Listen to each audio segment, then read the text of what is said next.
તો મિત્રો, તાજેતરમાં જે છોટાઉદેપુર જિલ્લામાં સરપંચ પદની પેટા ચૂંટણી યોજાઈ હતી, એમાં ઘણા નવયુવાનો એટલે નવા સરપંચો જે ભણેલા ગણેલા અને જાગૃત એવા સરપંચો ચૂંટાઈ આવ્યા છે.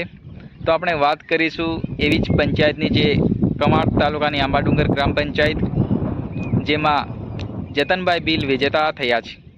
જતનભાઈ બિલને 850 વોટ મળ્યા અને તેની સામે ઊભા રહેલ રાયમલભાઈ બિલને 395 વોટ મળ્યા. આમ જતનભાઈ બિલ 495ની લીડથી જેઓ સામે ઊભા રહેલ વ્યક્તિ એટલે રાયમલભાઈને 495 વોટની જંગી લીડથી તેઓ વિજયી થયા છે.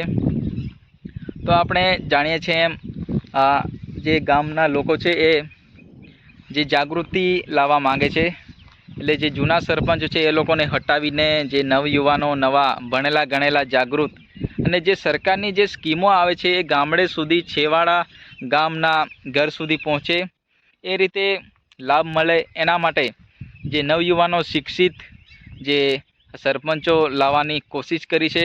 તો એ ગામ લોકોને હું મારા દિલથી ધન્યવાદ આપું છું, કારણ કે આવા જ નવયુવાનો, આવા ભણેલા ગણેલા જાગૃત સરપંચની જરૂર છે, તો જ આપણા ગામમાં વિકાસ થશે.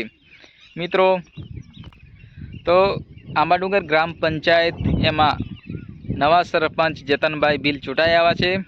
મને આશા છે કે હવે ગામનો વિકાસ કરવામાં તેઓ આગળ વધશે અને જે સરકારની સ્કીમો ગામડાના છેવાડા ઘર સુધી પહોંચે એ રીતે ગામમાં લાભ મળે એ રીતે કામ કરશે.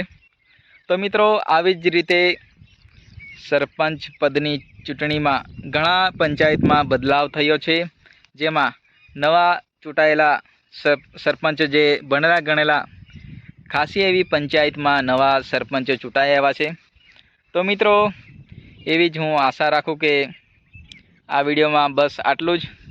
મારે આ વિડીયોમાં કોઈ સરપંચને વિરોધ નથી, પરંતુ આપણે થોડી ઘણી માહિતી આપણા લોકો સુધી પહોંચે એ માટે મારે એ જ હેતુથી મારા આ વિડીયો બનાવવો છે. તો મિત્રો, બસ આટલું જ. ફરી મળીશું એક નવા વિડીયોમાં. ત્યાં સુધી જય હિન્દ, જય ભારત, જય જોહાર, જય આદિવાસી.